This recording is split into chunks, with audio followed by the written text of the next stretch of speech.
बंगाली अस्मिता को लौटाना है और बंगाल को बंगालियों के हवाले करना है, क्योंकि अभी तो बंगाल जो है बांग्लादेशियों के हवाले है। तो उस अस्मिता को वापस लौटाने के लिए भारतीय जनता पार्टी पूरी ताकत के साथ लगी हुई है और मुझे लगता है कि बंगाल में उसकी वापसी होगी। देखिए, बंगाली अस्मिता को लौटाना है और बंगाल को बंगालियों के हवाले करना है, क्योंकि अभी तो बंगाल जो है बांग्लादेशियों के हवाले है। चाहे वो महर्षि अरविंद हों, राजनारायण बोस जी हों, चाहे ईश्वरचंद्र विद्यासागर जी हों, चाहे जेसी बोस जी हों, चाहे श्यामा प्रसाद मुखर्जी जी हों, चाहे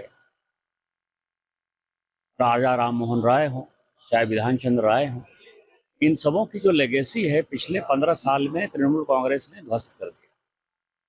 और लेगेसी किसकी हो गई? तो बांग्लादेशी घुसपैठियों की, बांग्लादेशी मुसलमानों की। तो उस अस्मिता को वापस लौटाने के लिए भारतीय जनता पार्टी पूरी ताकत के साथ लगी हुई है और मुझे लगता है कि बंगाल में उसकी वापसी होगी। ओबीसी के साथ आने के बाद लगता है आपको कि कुछ हमको दूसरे पार्टी से कोई मतलब नहीं है। मतलब ये है कि भारतीय जनता पार्टी ग्राउंड पर मजबूत है और हमारे कार्यकर्ता मजबूती से वहां लड़ाई लड़ रहे हैं और हम भारी बहुमत से जीते। आपके चश्मे से क्या लग रहा है, बंगाल की स्थिति कितनी मजबूत होगी, कितना मजबूत किला हो जाएगा? क्योंकि जिस तरीके से बीजेपी फ्रंट फुट पर खेल रही है। देखिए, पूरा बंगाल इस चीज से तबाह है। आज ही पैक्ट हुआ था 8 अप्रैल 1950, दिल्ली पैक्ट था नेहरू और लियाकत के बीच में, जिसके कारण कि पूरे बंगाल की डेमोग्राफी बदल गई, पूरे असम की डेमोग्राफी बदल गई और पूरे त्रिपुरा की डेमोग्राफी बदल गई। आज ही दिन है वो। और उस कारण से भारत तो सेकुलर राष्ट्र हो गया, लेकिन पाकिस्तान जो है वो इस्लामिक राष्ट्र हो गया, बांग्लादेश इस्लामिक राष्ट्र हो गया।